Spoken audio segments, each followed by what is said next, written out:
Hello, everyone. Welcome. Welcome to our presentation today. So great to have you here with us. This is our fall series about allyship, gender-based violence, and working with newcomers, immigrants, and refugees. Today, we're talking about allyship with 2S LGBTQIA+ newcomers. I'd like to start by giving the land acknowledgement. Our community center is located in Mi'kma'ki, the ancestral and unceded territory of the Micmac, and we're all treaty people. I have the honor today of introducing the guest speakers and our partnership group members. And first I'll go over a few housekeeping items. We'll be sending you a copy of today's presentation with the links, resources, and information included. So you'll have that as a resource after the presentation. Feel free to take breaks and do what you need to make your space comfortable. If you're working at home or working in your office space, it's important to be comfortable because we're talking about gender-based violence, which impacts many people, and we need to be mindful of self-care and also of caring for each other. We have French interpretation available, so hopefully all the people who want French interpretation received the conference link number. If you didn't, or you have questions about that, you can ask us about that. We have simultaneous French interpretation. So in our partnership group, we're working together on a cross-Canada project to raise awareness and create tools and resources, as well as a gender-based violence strategy. And our focus is on organizations that work with immigrants, newcomers, and refugees, especially in the settlement and anti-violence sectors. This is our fourth webinar presentation, and the others are housed on our project website, which will be launched soon. And we also have a staff networking group at SettleNet. And so I'll talk a little bit about that at the end of the presentation, the address and such. So if you've attended before, then you know our project team, but I'll do some brief introductions. We have also longer bios attached as a handout. If you want to take a look at that, it's attached here on GoToWebinar. So firstly, we have Erin Whitmore, who's the Executive Director of the Ending Violence Association of Canada, a national organization based in Ottawa. And also on our partnership group is Margarita Pinten-Perez, a qualitative researcher and social worker, and she's currently working as the Senior Coordinator for the Initiative to End Gender-Based Violence at OCASI, the Ontario Council of Agencies Serving Immigrants. Lauren Barker is a registered social worker and has extensive experience in the field of crisis intervention and is currently managing the Women's Awakening program at Elmwood Community Resource Center in Winnipeg. And I'm Catherine, and I work at YMCA Immigrant Services in Nova Scotia. Today's moderator is Selena Abji. Selena has led the needs assessment of this national gender-based violence settlement project and is currently involved in research consultation for other projects about gender-based violence. So our partner group is really excited that guest speakers can join us today, and I'll introduce them now. Tamim Arabi and Brianna Miller are my colleagues here at YMCA Immigrant Services. Tamim is a Syrian Canadian. He immigrated to Halifax in 2009 from Saudi Arabia as an engineering student at Dalhousie University. He currently works as the Newcomer 2S LGBTQIA+ Youth Coordinator, where he works towards improving policy and creating more inclusive spaces by developing and delivering workshops, creating partnerships with community organizations, and providing support for the 2S LGBTQIA+ newcomer community. Tamim identifies as an Arab queer cis man. Brianna Miller is a queer woman who's passionate about social justice issues, engaging newcomer youth, and creating collaborative opportunities for people to create social and systemic change. She's currently the coordinator of the Gender-Based Violence Prevention Project at the YMCA Center for Immigrant Programs. Jocelyn Crosby is joining us from OCASI, Positive Spaces Initiative. Jocelyn goes by she, her pronouns. She's worked on advocacy and equity within the Windsor-Essex County community for over 10 years, starting off with her local Pride community and extending that reach to her Western Region champion role with the Positive Spaces Initiative. before joining OCASI as a coordinator for the Positive Spaces Initiative in 2019. She brings a diverse perspective to her work, having worked in the sector for over 9 years in Windsor, as well as having worked with OCASI on 2 of their initiatives throughout the years. Her drive and passion compel her to continue to learn and unlearn, as well as to delve deeper into the complexity of identities and how they inform our experiences, both individually and collectively. Our guest speakers from Mosaic are Kiana Reyes and Rena Kim. Kiana Reyes is a passionate community activist that lives and works on the ancestral and occupied lands of the Musqueam, Squamish, and Tsleil-Waututh nations.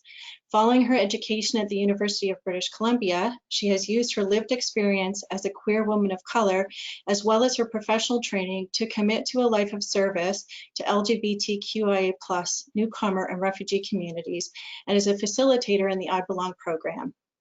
Also from Mosaic is Rena Kim. With an educational background in social work, Rena is an experienced frontline worker supporting newcomers and immigrants facing or fleeing from gender-based violence and intimate partner violence. She practices under a cultural humility lens, uses an anti-oppressive approach and a trauma-informed approach. Rena also has a passion for supporting international students around education and prevention for sexual violence and IPV.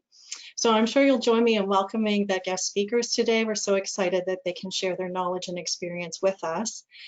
And now our moderator, Selena, will review the objectives for this session. Thank you so much, Catherine, and thanks everyone. We're so delighted to have our guest speakers with us today. And we're delighted that you could join us today. I know there's a lot happening in the world right now, and we're going to be covering some heavy material, but we're so glad you're here. We hope that you're ready to learn and join us. And please feel free, as Catherine mentioned at the beginning, to take breaks whenever you need. We will be recording the session, and you'll be getting a copy of the recording and the slides following the session, along with some requests for feedback as well. So, so write down what you need to write down, but know that you'll have a copy of the slides at the end of the session. Okay, so in terms of our objectives, just a reminder that this is an introductory webinar. It's really intended for folks that are new to the area, although if you're familiar with the area, this might be a nice review for you. And so by the end of this workshop, our participants will be able to explain the importance of using gender and sexually inclusive language and approaches when supporting newcomers, immigrants, and refugees. You'll also be able to identify forms of sexual and gender-based violence that are disproportionately experienced by 2S LGBTQIA+ people. As you know, with our webinars, we not only do the conceptual introductions, but we also have practical strategies. So by the end of this webinar, you'll be able to apply some practical strategies for supporting newcomer survivors of gender-based violence who identify as 2S LGBTQIA+. And since this is a starter webinar, we also will close with information about additional training and resources on allyship with 2S LGBTQIA+ communities. And so I'm going to turn it over now. We're going to, in part one, if Catherine, you want to move us to the next slide. Okay, so our webinar today is divided into 3 parts. And in part one, we're going to focus on using gender inclusive approaches to supporting newcomers, immigrants, and refugees. We're going to focus on some key definitions that you need to know. We'll talk about forms of oppression that 2S LGBTQIA+ folks experience disproportionately, and we'll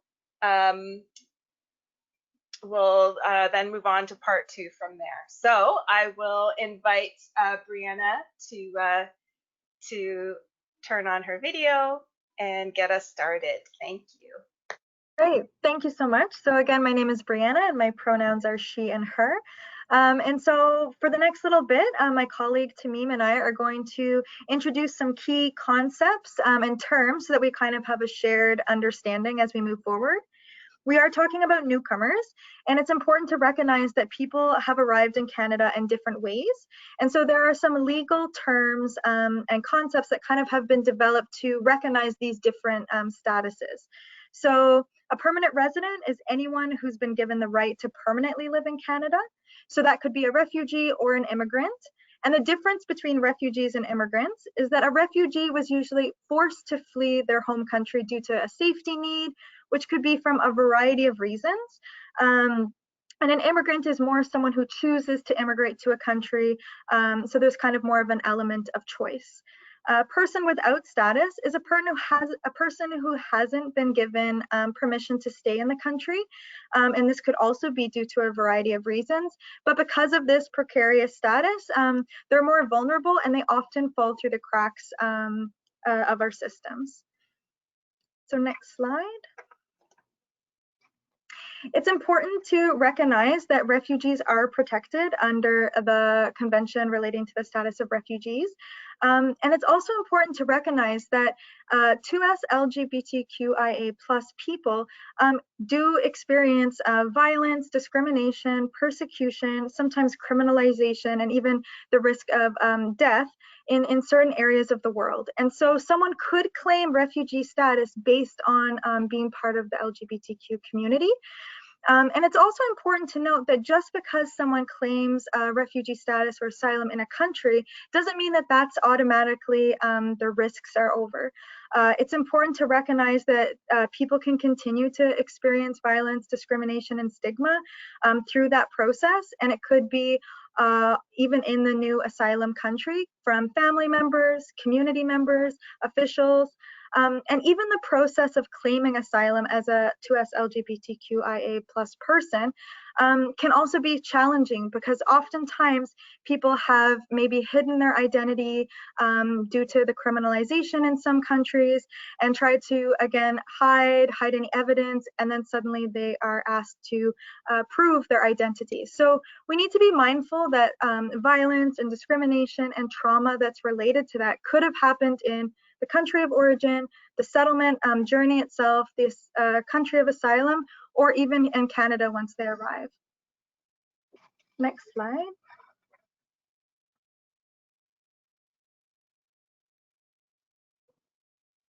Thank you, Brianna. So hello, everyone. Again, my name is Tamim, and I will go over some of the terminology and key concepts before I hand it back to Brianna. So when we talk about the acronyms, I would like to just preface by saying that we're talking about language, and language is always evolving. And some of the terms that or labels that we use today might not have been widely used in the past or even known in the past, and maybe what was once acceptable years ago might be outdated today. So we should be always mindful of that. Language is evolving, and we should always be keeping up with these terms. So also, before I start, I want to note that a lot of organizations, institutions, they work they use different acronyms. For example, you might come across like LGBT or LGBTQ or 2S LGBTQIA+, like you see in this webinar. Also, throughout this webinar, you might hear different presenters use different acronyms, and these can be all used interchangeably to refer to the same thing. And there's also a recent move by some groups to adopt a new acronym that is pronounced SOGIESC, or SOGIESC, that stands for Sexual Orientation, Gender Identity and Expression, and Sex Characteristics. So the acronym that we're going to talk about today is 2S LGBTQIA+, that you see on your screen, and starting with 2S, that is the term for Two-Spirit, which is an indigenous specific identity that can be sexual orientation or gender identity. And then we have three terms that refer to sexual orientation: lesbian, gay, and bisexual. Lesbian refers to female identifying a person who physically or emotionally feels attraction to another female. gay is male identifying person who is physically or emotionally attracted to other male, but sometimes the word gay can be used to refer to same-sex attraction. Again, this is evolving language. Bisexual is a person who's physically and emotionally attracted to people of more than one gender. And then we have other sexual orientation terms that are not included in the acronym, but that's why we have the plus sign at the end. For example, we have demisexual, pansexual, and others. Then we have the word trans or transgender, and this is a gender identity referring to people who identify with a gender that is not the same as the sex assigned to them at birth. And we will get to that in a second.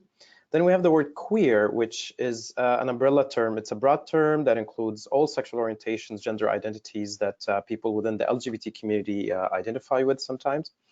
And it's worth noting that the term queer can be both positive and negative. That's because in the past it used to be used as an insult or a derogatory term, but more recently it's been reclaimed by LGBT community to self-identify in a positive and an empowering way. So we should be careful when we use that term, and it might have negative associations for some people, maybe like from the older generations, but more and more we're seeing this term being used as an umbrella term, as I said. And then Q can also refer to questioning one's identity or sexual orientation. And then I is for intersex, which is a sex characteristic when describing a person born with physical sex markers like chromosomes, genitals, hormones, etc., that are neither clearly male or female, and both sometimes. And then ending with asexual, which is again a sexual orientation, referring to a person who does not experience physical attraction to other people, but may still have emotional attraction to others. So we separate physical attraction and emotional attraction. And there are other terms that can be included, hence the plus sign here. We can move to the next slide, please.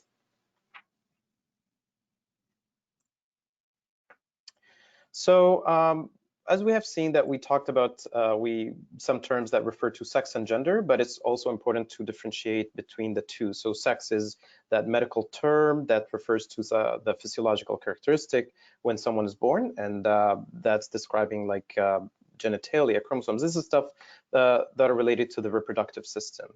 But the word gender is it's a complex system of identities, expressions, and roles. And traditionally, we have been using that term to also assign it to, assign for people who are based on the appearance of also one's genitalia at birth. But it's important to know that the gender is represented and defined in a way that varies from one person to another and from one culture to another. And gender identity is what a person identifies with. And as we have seen, if it doesn't match what is being assigned at birth, then we have transgender is being used here as a term.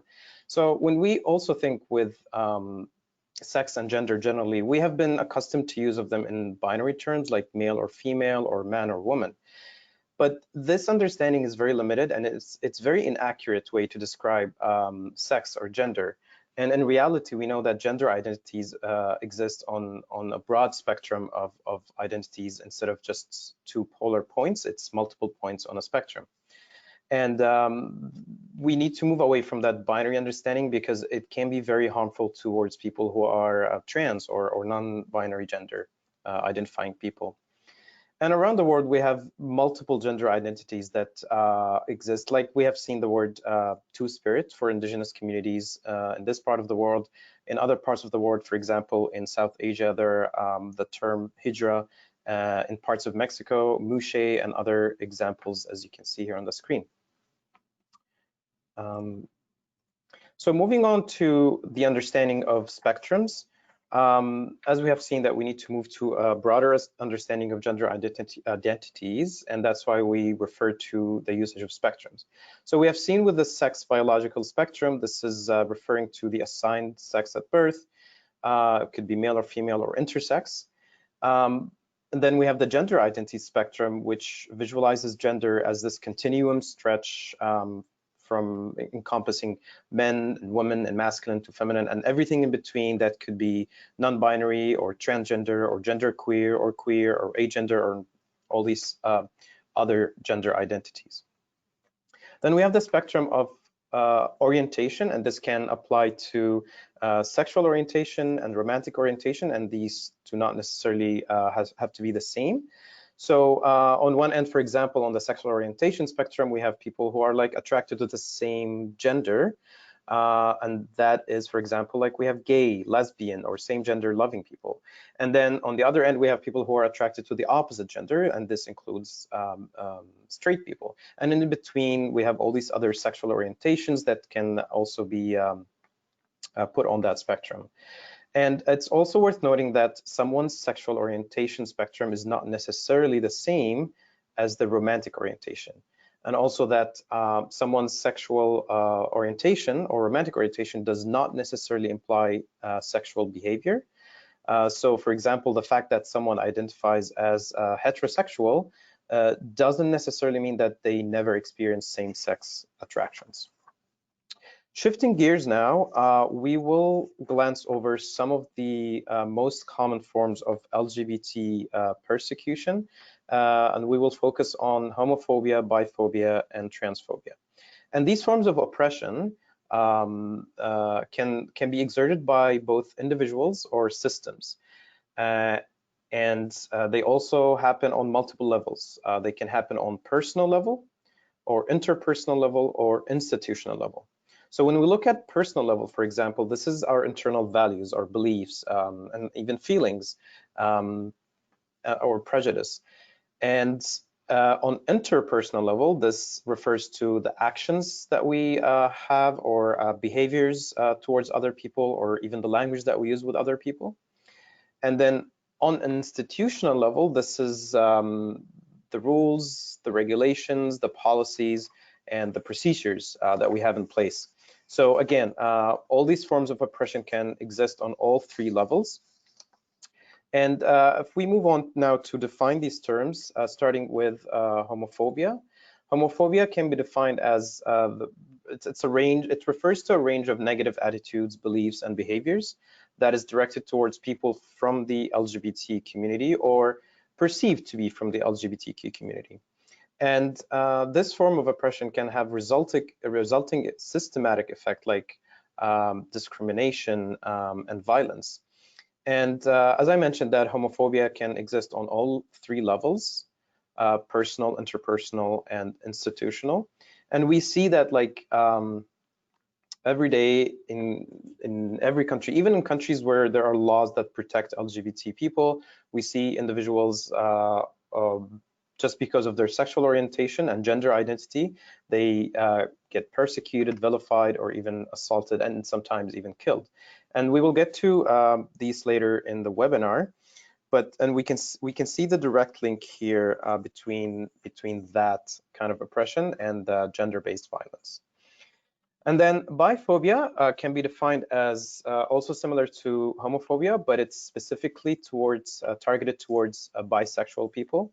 And it's also worth noting that as well as homophobia, also biphobia can be happening on all three different levels, and also it can come from within the LGBT community as much as it can come from outside of the LGBT community.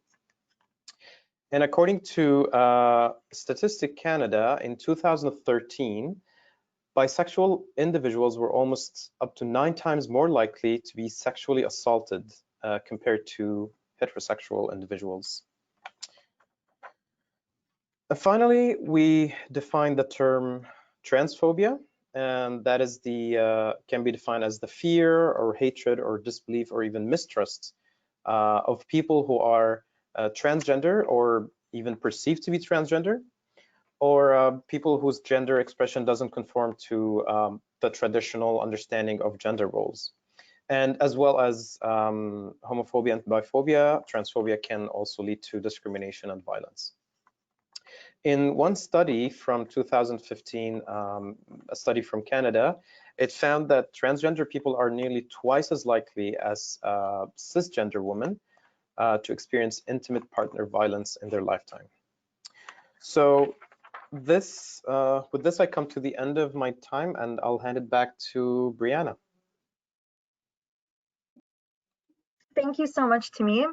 And so now that Tamim has kind of given us examples of how LGBTQ people face different forms of oppression, we also know that newcomers face oppression just by being newcomers as well. So it's really extra important for us to be allies to newcomer LGBTQ people. And what is an ally? An ally is someone who's committed to social justice and being in solidarity with marginalized groups. So this requires someone to recognize their privilege and use it to support or advance the needs of others. And it's based on mutual trust. And it's more about solidarity and working with people rather than trying to save people or work from that savior complex. So if we move to the next slide, these are some kind of key concepts of allyship and how we practice allyship. So it's really important that we understand first around intersectionality. So all of us are made up of many different identities that make us who we are. So that could be our race, our gender, our sexual orientation, and many other parts of our identity. And the way that these identities happen in our lives, it will actually it changes how we experience the world and the different ways that we have privileges or face certain oppressions. For example, a newcomer who is straight and cisgender may experience settlement process differently from an LGBTQ newcomer.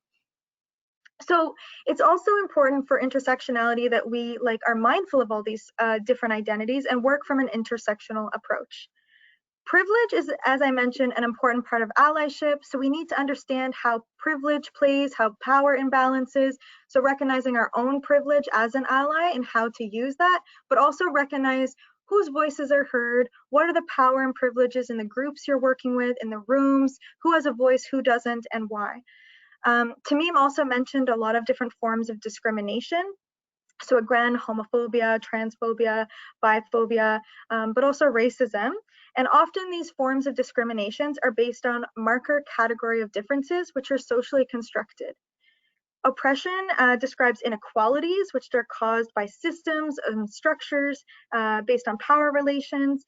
And oppression is deeply rooted in our social institutions and structures. So working as an ally, we need to actively work to kind of be anti-oppressive.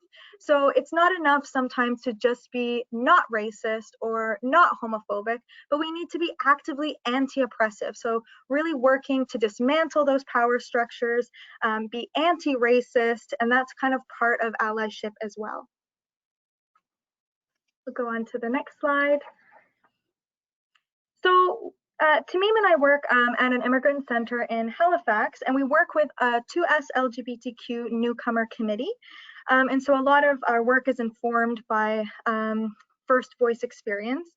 And one of the big issues that we kept hearing again and again was that LGBTQ newcomers face unique challenges because of their intersecting identities. And so I think it's really important that we keep that intersectional approach in the back of our minds. So LGBTQ newcomers, when they want to access supports and services, oftentimes they feel like they have to choose the part of their identity that they prioritize the safety of. And sometimes that may be at the risk of the other part of them. So if a newcomer LGBTQ person wants to access services, they may say, I'm going to access an LGBTQ organization. They may recognize when they enter that their gender and their sexual orientation are not only recognized, but celebrated, represented. The programs and services are centered around those needs. They may connect with staff who have shared experiences. And so again, they're not going to experience maybe that homophobia, transphobia, and biphobia. However, many LGBTQ specific organizations just aren't equipped or knowledge in working with newcomers.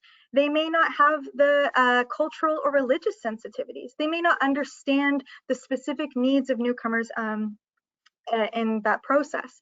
It also might be a Eurocentric or white space. And so that diverse representation may not always be there. So they may experience some racism.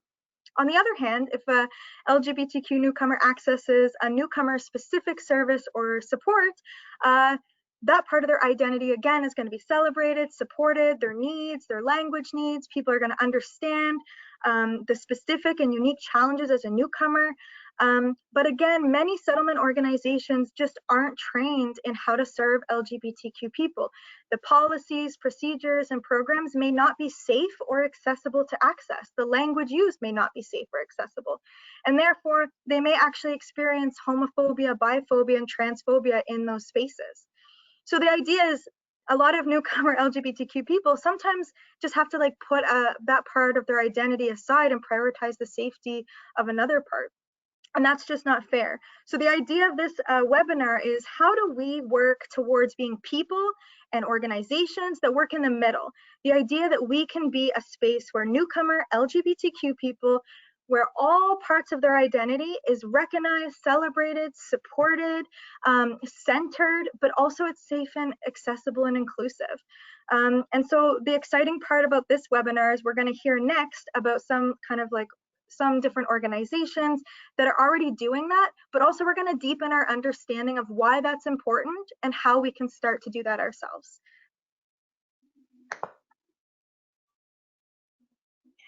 Thank you so much, Brianna and Tamim.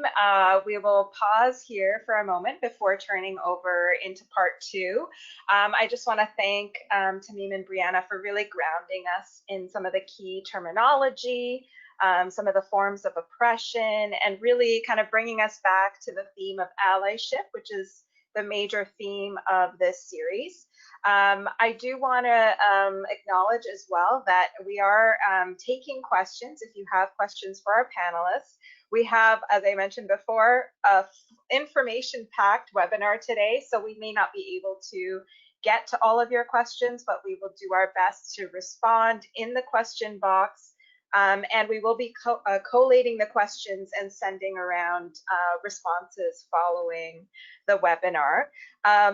So again, take a break as you need, have a sip of water. This is heavy information. And as we now move into part two, because our project is primarily focused on sexual and gender-based violence, we wanted to also concretely look at the forms of sexual and gender-based violence that 2S LGBTQI+ folks experience disproportionately. So I'm going to hand it over to Erin, who's first going to ground us in some basic terminology definitions that we're using in this project before turning it over to our guest speakers. Great, thanks, Selena. So as Selena said, we're going to turn our focus now to look a bit more closely at gender-based violence and begin with a bit of a definition of what it is we mean by this term gender-based violence. Some of you may work regularly with individuals who have experienced gender-based violence, and for others of you listening today, that may not be work that you do regularly. So we wanted to start off by just talking about this term. The phrase gender-based violence is commonly used as an umbrella term or kind of a general term to refer to violence that is committed against someone based on their gender, gender identity, or expression or perceived gender. And as we've been talking about, it's important to acknowledge that the terminology and the language that we use to describe various forms of gender-based violence is always shifting and evolving and might be used in different ways in different contexts. So you may hear people speak about specific forms of gender-based violence, such as domestic or intimate partner violence, sexual violence, human trafficking, femicide, violence against women. So all of these terms are kind of captured under this label of gender-based violence. Another fundamental point that we want to keep in mind when we are talking about gender-based violence is that we remember that gender-based violence occurs as a result of living in systems where there exists unequal power relationships and in which some people have more privilege and power over others. Gender-based violence occurs when that privilege and power is used to commit violence over others and often to further that power and control. So when we think about some of these different forms of gender-based violence, such as sexual assault or intimate partner violence, we often think about that as something that happens between two people, but we also want to remember that this violence can't be disconnected from the systems and structures in which people live and through which they have different levels of power and control. So as we go through the presentation today, when we're talking about gender-based violence, we are talking about violence that occurs between individuals, but we also need to think about gender-based violence as it occurs at the systemic level, or what we might call structural violence, and how some of these systems and structures, such as colonialism, immigration, and the justice system, can create conditions that make gender-based violence possible. So I'm going to turn it over now to the next presenter, who's going to talk a little bit more about gender-based violence.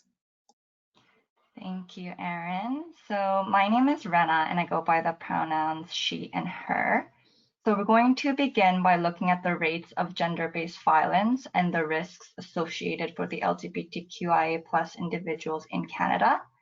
So statistics in Canada show that the LGBTQ individuals experience gender-based violence disproportionately, and also suggest that youth would benefit from specific supports.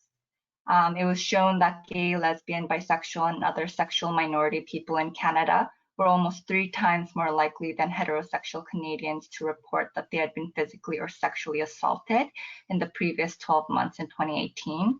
As well, LGBTQ individuals were more than twice as likely to report having been violently victimized since the age of 15. It is important to note also that the rates for violence and suicide for trans folks in comparison to their LGBT counterparts are also significantly higher. A youth-specific resource or support in our community is the Youth Resource Center, called the Youth Project, and these resources exist across Canada. It's important to explore collaboration efforts, as that could be very beneficial as well. Schools also have gay-straight alliance groups within Canada, and many of these GSCA function as support groups that provide safety and confidentiality for students struggling with their identity, and some also educate them in the broader school community about sexual orientation, sexual identity, gender expression, and create awareness about the effects of and how to challenge these sexist stereotypes or homophobia and transphobia. Others also work as activist clubs that work to get these LGBTQ issues more represented and work for more inclusive policies. An important aspect to note as well is the fact that there may be research directed to newcomers and immigrants around gender-based violence, and there may be research findings for the LGBTQIA+ communities as well. However, there's limited or close to no research that could be found geared towards both. So it's important to observe the gaps in research for this unique population experience gender-based violence and how to support them. Yes, so partner violence may look different for this population, and we want to be careful about the assumptions about partners and relationships. Some examples that are portrayed on this slide are such that an abuser may threaten to out someone to their children, friends, neighbors, or employers or close ones, and they may also threaten to report it to the immigration authorities. The abuser may try to prevent or control the gender expression of the person they are abusing. There may be instances of sexual harassment or sexual assault, while the abuser is claiming that they did it to fix the sexual orientation or gender identity of the person they are abusing.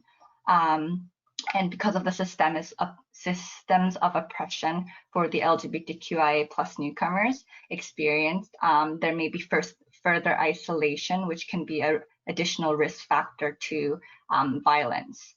So as Brianna mentioned previously, it's essential to recognize that the LGBTQIA+ immigrants and refugees hold many intersecting identities. That's not limited to just sex, gender, education, race, ethnicity, sexuality, ability, religion, and there being the unique additional complexities and barriers as newcomers or immigrants that also come with like the fear of the police or authoritative figures, fear of losing a claim to permanent status, fear of deportation due to precarious immigration status, the social stigma that might come related to the disclosure of gender-based violence, as well as a large barrier may be language and the lack of culturally and linguistically appropriate services that are easily accessible.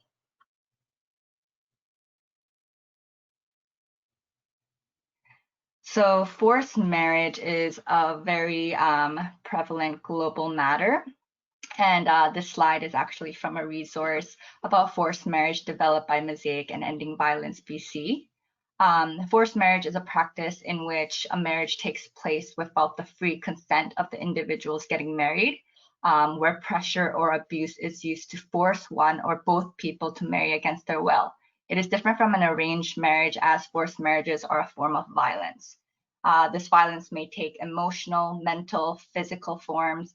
An individual may be forced by using threats, beatings, isolation, using restrictions on them, inducing guilt, and many such forms of coercion.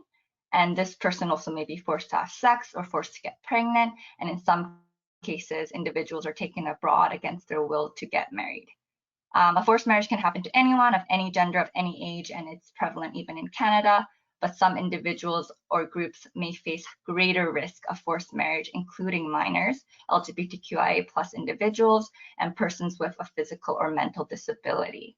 So LGBTQIA+ individuals may not only be at a greater risk of forced marriage, but they also may face significant barriers with accessing supports and fleeing from this violence. It can be a real risk in some cultures to be outed or to come out if your family doesn't approve. For example, individuals, they may experience emotional pressure to get married by being made to feel that their sexual orientation or gender identity brings shame on the family. So as previously mentioned, guilt. Awareness needs to be brought forward about the additional pressures and risks for the LGBTQIA+ individuals when facing forced marriages, since it is prevalent even in Canada.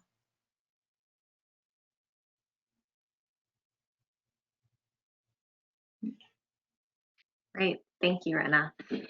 So my name is Kiana. I come from Mosaic, and I'll be talking about the I Belong program a little bit later. And I go by she, they pronouns. But another really big example of a harmful treatment that's happening around the world is called so-called conversion therapy. So this conversion therapy, or also known as reparative therapy, is any treatment including individual talk therapy, behavioral or aversion therapy, group therapy treatments, medical or drug-induced treatments. And this is all in the attempt to change somebody's sexual orientation and gender identity or gender expression. And conversion therapy, it does happen still around the world. It's a very prevalent practice that happens. We within the I Belong program have actually had somebody who's come from Ecuador, and they came over because they were trying to they're a gay, they are a gay man. And they told us their story about how when they first came out to their family, in a highly religious family, their family brought them to the pastor. And the pastor said, it's okay, you just need to pray the gay away. And they used those words specifically. So this person, ashamed and scared about their own identity, decided to go through with the conversion therapy. And they did this for a couple of years, thinking that they could suppress their sexual orientation. Luckily, and eventually their family members actually came around and said, conversion therapy is not good for you, and we accept your identity. And so that person, they were able to come to Canada, and now they made a claim here, and they're not going through the conversion therapy anymore. But sometimes we talk about these things on a global scale, but it's important to note that conversion therapy is still legal in Canada, so-called Turtle Island, and that only last month Justin Trudeau said that they would, bring forward again the bill and review the bill to stop and ban conversion therapy from happening in Canada. But it's really good and important to note that, here in Canada, we think that we are exempt from homophobia, exempt from transphobia, but it really still happens here, right in our backyard. Next slide, please. Yeah, and in going on that, across the world, there are 77 countries that criminalize same-sex activity, and 7 of which have the death penalty. And the dangers that these folks experience could be targeted killings, conversion therapy again, higher levels and risks of bullying and abuse in school settings. And these, again, we're talking on a global scale. But we actually, if we look at Canada, we have protections against hate speech and protections for LGBTQIA+ folks. And against racism, but that doesn't mean that it still doesn't happen here. Give an example for, again, in Ecuador as well, they legalize same-sex marriage. And that's a great example of when legalization and the lack of criminalization doesn't necessarily protect people, because society may not follow along with that. And people who are coming from Ecuador are still saying that they are still afraid to come out there, and they're still seeking refugee claims here in Canada because of that, and because they don't feel safe in their society, even though the legislation protects them technically. And that happens here too in Canada. So we're not omitted from the higher levels of bullying and abuse in Canada for gay, trans, lesbian, bisexual folks. It still happens here. And we can kind of use the research that Rena was talking about earlier, about how there are higher forms of suicide and higher forms of violence for these communities. Next slide, please.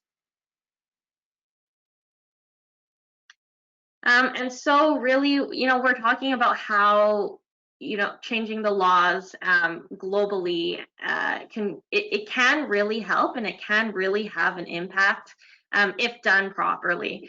And so it is a human's rights priority, but it is also a collaborative effort. And so we kind of talked about allyship earlier, and I always like to say that, I would never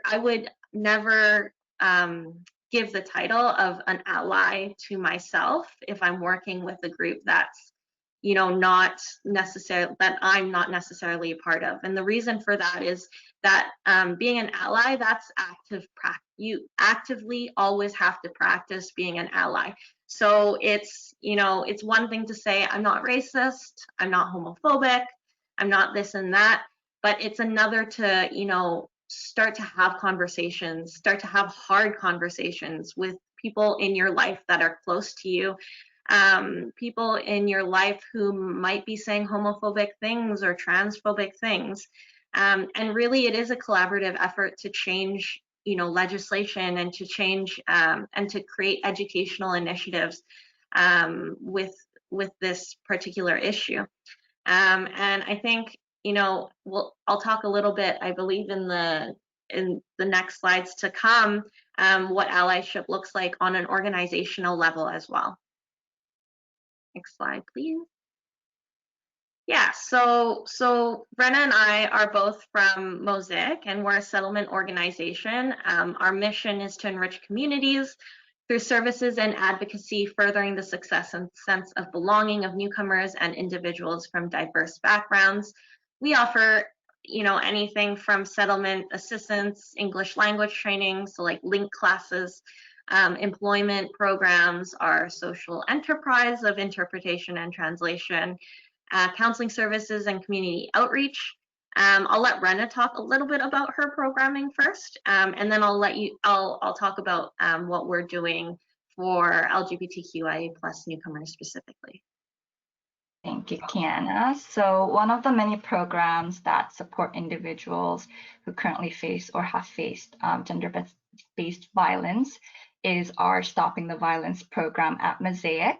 And as a multicultural outreach service worker, a part of that program, I support self-identifying women, mainly newcomers and immigrants, who have experienced any form of domestic violence and intimate partner violence, whether that be physical, emotional, financial, psychological, and sexual. So I support them in the process of empowerment by assisting in one-to-one direct services in areas of practical support, as well as emotional support and advocacy. Great. Next slide, please. Yeah, so I'll give you a bit of a background story about how the I Belong program started. So essentially, the I Belong program is for LGBTQIA+ newcomers, but we got started about in, I think, 2014 when an issue arose in one of our link classes in the English language learning classes. This particular person, I'll give them the pseudonym of Muna. Muna went up to one of the English language learning teachers, and they said that they were experiencing discrimination based on their trans identity from their other colleagues. They said that they were hearing their colleagues laugh at them behind her back. They would make comments to her that were quite transphobic. And she was feeling really uncomfortable and really unsafe in the situation. And so, you know, the link class instructor said, I don't really know what kind of resources that I have for this person. So let me connect with the settlement team at Mosaic. And so they connected with the settlement worker. And the settlement worker kind of had a conversation with the link instructor, and they said, you know, we don't really have services specifically for the LGBTQIA+ community here at Mosaic. And so they kind of went back and forth, and you know, it got brought up to, you know, our CEO, and they had a really good conversation about why there were no services specifically for this community. And so essentially what happened in Muna's case is that she felt comfortable enough to go and go back to her classmates, and she said, you know, they can ask questions about my identity, they can ask questions about myself, and I'm open to that. And so they had a really great conversation that was open and communicative, and Muna felt like it was a safer space for her. You know, looking back on that, you know, that wasn't the best situation or the best outcome to have come from that, because essentially you don't want to have somebody, you know, tokenized. You don't want to have somebody as a guinea pig in front of everybody talking about their life experiences when they experience that every day. It's another form of violence. And so if we had the I Belong program then in place, we would be able to provide support for this person that was preemptive rather than reactionary. And so essentially what happened with the I Belong program after that, we were able to launch a 6-month pilot project. Then from there, once we had all the structures in place, we weren't able to get additional funding until a little bit later. So it was really based on volunteer run. So, I mean, you can do it without funding, and it's possible to do it without funding. You just have to push for the right policies and, you know, push and advocate on behalf of the community. Next slide, please. And so the I Belong program, what we do and what we have for supports, we have our peer support group, we play games, we played Jeopardy the other day, we do scavenger hunts, we give information, you know, we share information amongst the group about what people are going through. Maybe they're going through a refugee claim and they need assistance or to have conversations with other people about the claim. We have our counseling support group, which we have counselors from VAS, the Vancouver Associations for Survivors of Torture, come in, and they actually do art therapy with our group, and we get a lot of good feedback from that. We have one-on-one counseling that we offer.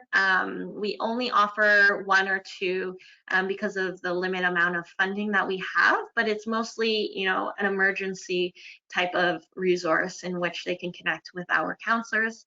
We have one-on-one support from myself, so I'm an unofficial LGBTQIA+ settlement worker, so I can guide them in the direction that they need to be guided in, or just talk about, you know, even about the types of terminology that we use in Canada, because just because you're part of the community doesn't mean you necessarily know the terminology.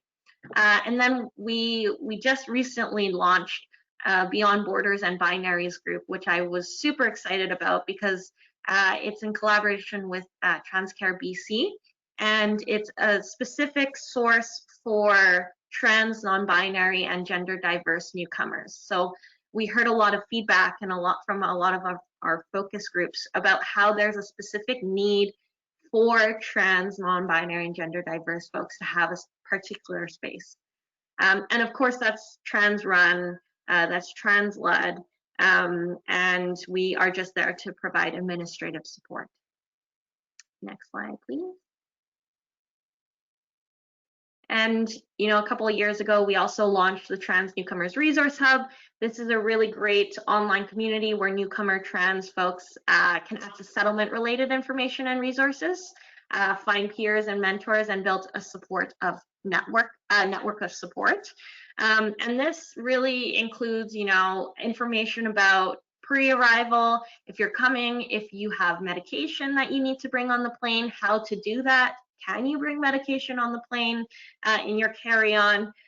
What kind of supports there are here in BC specifically, and some safety tips as well for, you know, perhaps somebody is wanting to, you know, report something and they're not completely comfortable with reporting it to the police. And so this is also a really great resources, not only for newcomer trans folks, but also for settlement workers and anyone working within the gender-based violence field. You know, it's a really great resource for folks to access more information. Thank you, and next slide. And I think that's the last of our slides. But we also, you can access our emails as well and ask any questions if you have any. I know that sometimes there are questions afterwards, but I'm assuming Rena also would be comfortable with that as well. So yeah, thank you for inviting us today.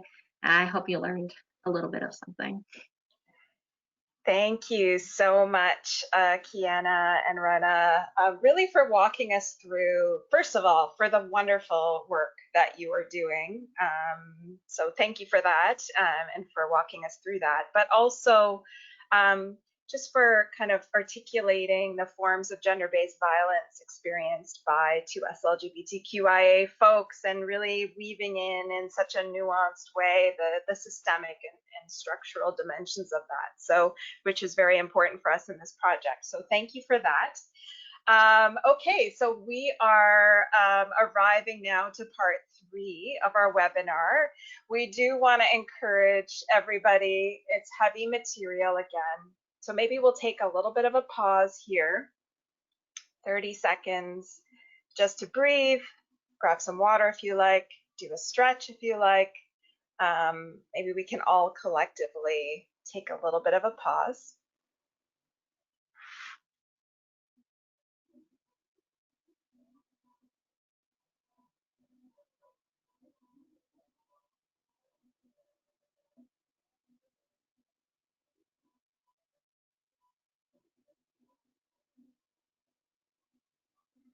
Okay, we really appreciate everyone riding along with us on this information heavy journey. But in part 3, we're going to now get into a little bit more around practical strategies. As Kiana mentioned, allyship is not an identity that we claim. It is an ongoing practice. It's a lifelong practice, and it can be uncomfortable and can also be joyful. So I'm really delighted to turn it over to Jocelyn, who's going to tell us a little bit more about the work that she and Okasi are doing.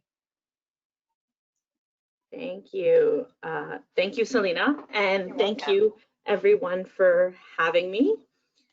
Sorry, I'm just getting my notes. I wanted to start off by first saying that one of the key things to allyship is continuing to learn and unlearn. Having said that, I wanted to acknowledge that what you folks are engaged in right now, coming to this webinar, is a crucial step in becoming an ally to the LGBTQIA newcomer community. So thank you for showing up with your open minds and hopefully ample questions, although I see some already. I also wanted to pay homage to a sentiment I heard some time ago about allyship from an Idle No More movement member. They said that allyship is not a self-identity, it is more like a card that must be stamped by those who we are trying to ally ourselves with. So just something to think about. Now, the project that I work for differs from the others you've heard from today, in that the Ontario Council of Agencies Serving Immigrants doesn't engage in any direct services. Instead, our focus is on advocacy, research, policy, and professional development. My role as the coordinator for the Positive Spaces Initiative, in particular, is to build organizational capacity within newcomer settlement agencies as it relates to LGBTQIA newcomers by providing them with support, which we will get to in a minute. So the birth of this project came from a homophobic incident, unfortunately, at one of our PD conferences in Geneva Park back in around 2008. Our ED realized from this incident that there was a lack of knowledge within the sector and our collective obligation to serve those who access our services with care was being neglected. Thus, we held some community consultations with the sector and LGBTQIA newcomers to get a sense of what folks wanted to see in a PD training, applied for funding, and started our first rounds of training in 2009. Since then, we have trained over 8,000 newcomer settlement sector staff, from the front lines to management to executive directors and board members all across Ontario. Currently, we have a website to host most of our resources and help folks find agencies near them who have been trained by PSI in the past or the present. The website is currently going through a bit of a redesign to meet AOTA requirements, as well as to be a bit more user-friendly, so please bear with us. We also have 2 social media handles, a Facebook and Twitter account, where we share local, provincial, federal, and international events, news, and initiatives. Next slide. So, as I mentioned earlier, the Positive Spaces Initiative supports in building organizational capacity for the sector. The way we do that is multifaceted, but as I am keen on images, we have managed to fit that what we actually do into a graph to highlight our work. Starting from the left, we engage in actively creating, maintaining, and/or resourcing LGBTQIA+ settlement networks in various regions across Ontario to help folks identify their local needs and how to address them in a way that maintains the context of the community. Coming from a smaller community, Windsor, as you heard in my bio, and moving to Toronto, I now understand better why we often had some mild rivalry towards Toronto, as it's such a resource-rich city. The way in which we may try to address some systemic or structural barriers faced by LGBTQIA newcomers here would look different than the way in which a smaller community would, as would the identified needs themselves. Our Regional Champions Initiative is a very multifunctional initiative we have been doing now for over 6 years. We recruit both French and English regional representatives from across Ontario to engage their regions in community capacity building, as well as to bridge the divides between the LGBTQIA serving and newcomer serving sectors, as we heard earlier.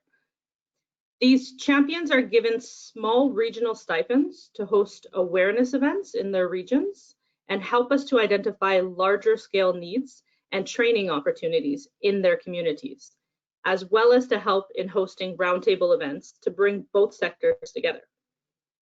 Having just spoken about roundtables, let me skip ahead to the purple section on that. These are the events that we host in both English and French, in different regions across Ontario to bring together those two sectors mentioned, the LGBTQIA and the newcomer sector, as well as other folks who may want to contribute or engage with the topic identified by regional champions and our advisory committee members.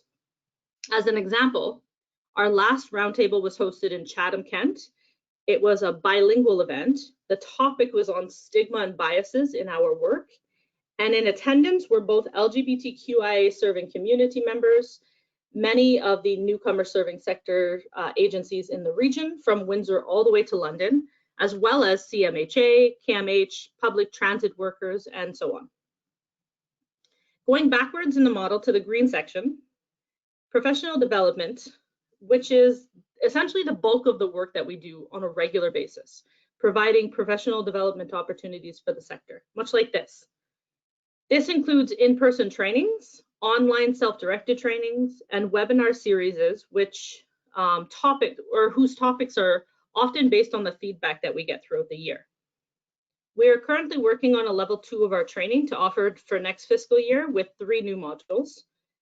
Further, we have also added another component to our project wherein we can work now directly with agencies to build their internal capacity through policy, practices, programmings, and so on, as we have noticed a need in that regard, and it was also mentioned earlier. The final piece of the work that we do is with grassroots initiatives and conferences. This is not a set in stone part of our model, as it's dependent on availability of conferences and the vast array of types of conferences we are able to work with, as well as the grassroots initiatives we are able to support. Currently, we are working with 2 national initiatives to raise awareness of and advocate for and with LGBTQIA immigrants and refugees, and 1 municipal agency whose focus is on African LGBTQIA refugees. If you have any questions at the end, please feel free to ask, and I'll pass it over to Lauren.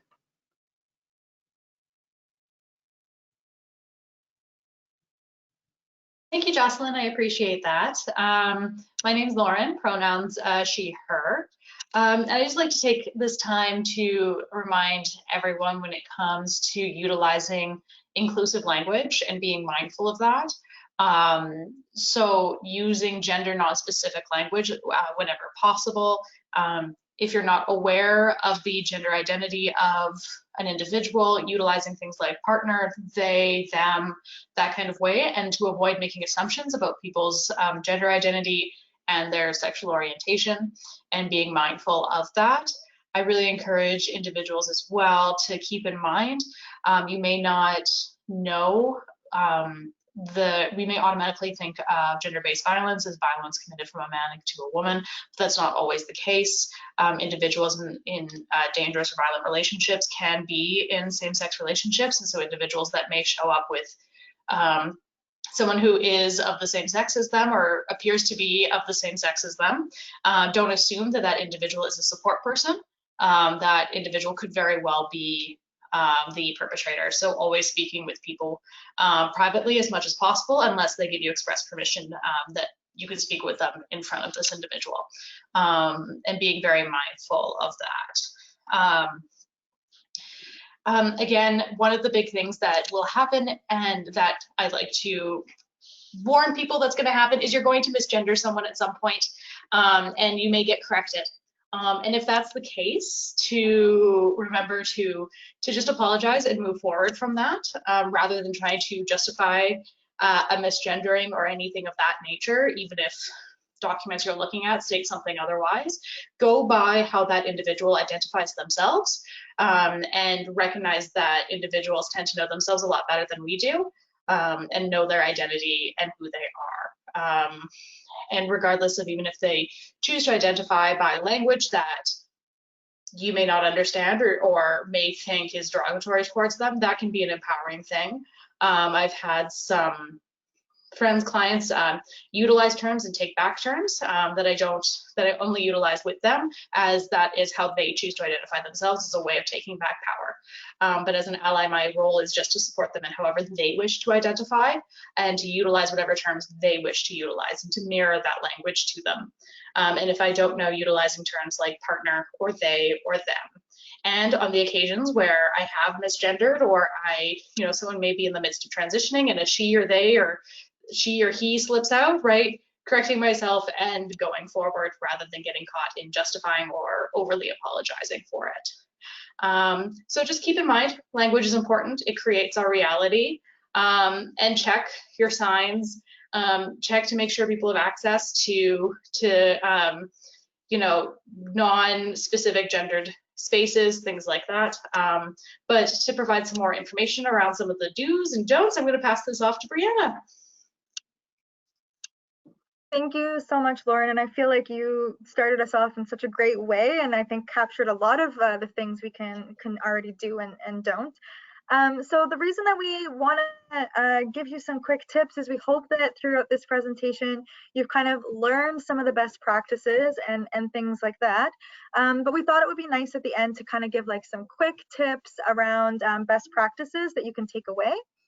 And we are going to start with the don'ts, particularly because sometimes it's easier to start with don'ts because it's important for us to know we want to all work on the best practices of how to be a good ally, and that takes a lot of steps and learning, but there's things we can immediately stop starting today and after this presentation to avoid further harm as we continue to learn. So these don'ts were created specifically by our 2S LGBTQ newcomer committee group, who actually did a mandatory training for our settlement organization at the YMCA in Halifax. But these are also a lot of best practices that you're going to see and hear throughout many organizations. I'm not going to mention all of them. I'm just going to highlight a few. So one of the things I do want to highlight is not to pressure people to be out. I know there's a big culture in North America of being out. So are you out? When are you going to be out? How are you going to come out?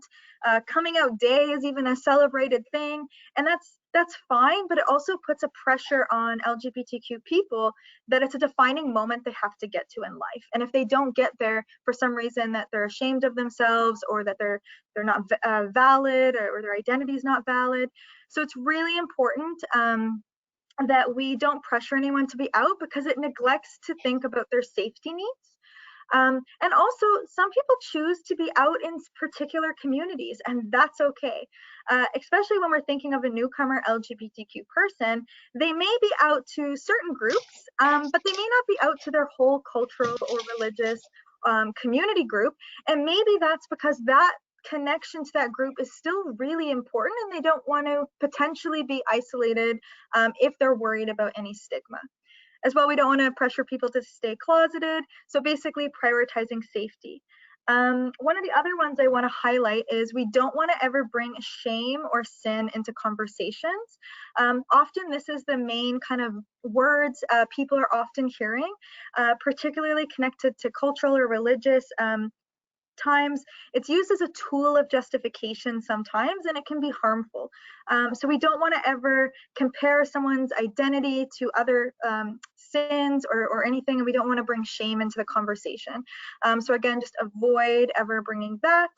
We don't want to assume that just because someone's part of the LGBTQ community that they're not religious or that they're not spiritual or practicing. There are many people who are trans and Muslim and gay and Christian and many others, and so it's not mutually exclusive. As Lauren was saying, it's fine to have just some gendered spaces, but not only having gendered spaces, and making sure that trans people are also included. So having a variety of spaces available for access. So I'm going to continue on to the next points. And again, you'll get this PowerPoint after, so all the ones that I'm not covering, you can take a look at. So these are from EGAL, and this is around kind of some do's. So one of the things that we do want to highlight is learning is part of your responsibility. So it's really important that this is the beginning step, maybe for some attending this webinar. But there's lots of information and resources out there. It's your responsibility to kind of learn and find those resources and to continue on. It is not the responsibility of your one LGBTQ friend or your client or colleague to educate you. So we really need to take onus on ourselves and ask permission if we want to ask someone to educate us. We need to be open to feedback. If, again, Lauren gave a great example of that. So we want to be really open to giving feedback if we make mistakes. And also, when you're having conversations about LGBTQ experiences or identities, be mindful that someone in the room or in your family or in your friend group or your staff may be part of that community and may not be out to you. So really be mindful and just always assume in conversations to be really sensitive to like how we're talking about people and experiences. We'll go on to the next slide.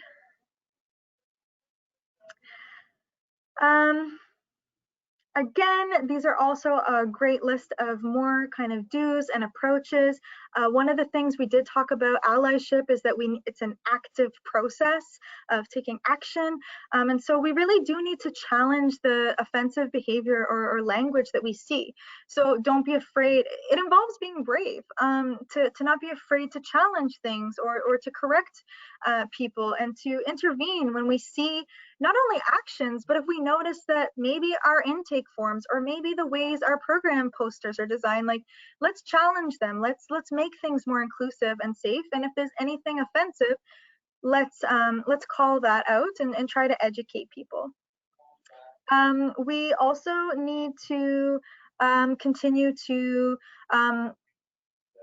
learn how to be better allies from different people, and again, and be really aware and sensitive to all the unique challenges and barriers that to us LGBTQIA+ newcomers experience. So again, as people have already said, these are some best practices. Again, there's many other ways and steps, and you can learn from the great organizations and reach out to them as well.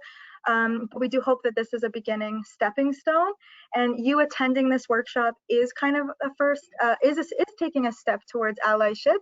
And as other people have mentioned, sometimes your next step might just be having those conversations with your family, your friends, your organization, your colleagues, and that's taking steps as well. So I'm going to pass it over to Catherine, but thank you so much.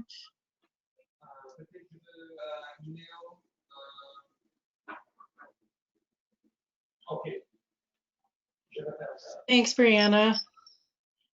So we're coming to a close here, wrapping up our webinar presentation. There were a lot of questions in the question box, so I hope we got to answering them for you.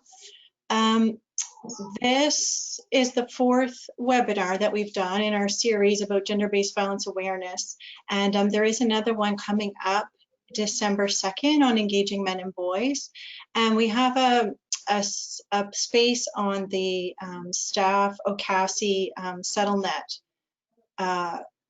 SPOSH, and the group is called Staff Network on GBV. So some of our resources are posted there. And I mentioned earlier we're going to launch our website soon, which has a lot of information about the research that we collected and some of the things that we've been working on. The resource section is here to access. There's a lot of different information across the country about this topic, and a lot of great, amazing work being done by different organizations. So the links here are clickable. And there's some neat YouTube videos and other kinds of resources here that you could possibly use in your organizations. And finally, before we wrap up, I want to thank everybody. I'm not sure if we could maybe put on our cameras again, but just to see this group of people that have come together to work on this webinar and share the information with you. It's really amazing to be a part of this collaboration. And so I'd like to really acknowledge and thank Tamim and Brianna, Kiana and Rena, and Jocelyn for joining us as guest speakers on this really important topic. And I'd also like to thank Selena for moderating, and there was a lot of really great information that was shared in the questions that Margarita was managing. And I'd like to thank the working group members as well from the organizations that are part of this partnership, Aaron and Lauren and Margarita. Thanks so much for joining us and presenting this presentation today. So I wonder if we wanted to try to answer a couple of questions together. before we go. The other thing to remind everybody is if you could please fill in the short evaluation survey at the end with your suggestions or questions or ideas for other presentations, what you thought of this one, that would be great.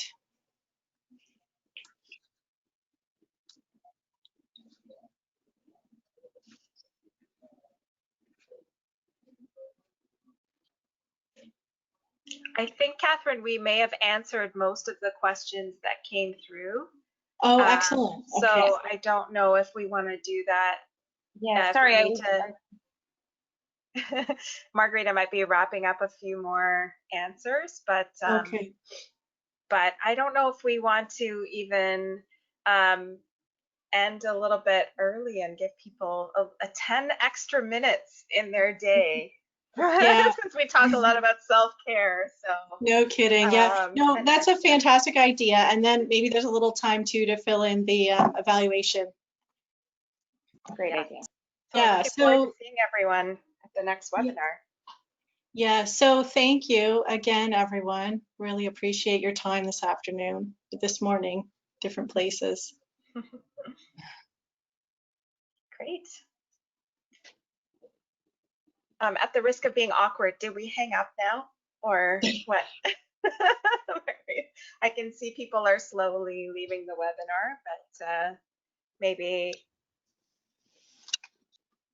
I'm going to close the webinar, and Okay. I'm just finishing answering. Some people just wanted to make sure they were going to get the PowerPoint slides, but Great. Lots of great feedback, lots of thank yous. Great work, everybody. Awesome. Excellent. Yeah. So we can, yeah, okay. Take care, everybody. You too. Bye. Thank you. Bye. Bye.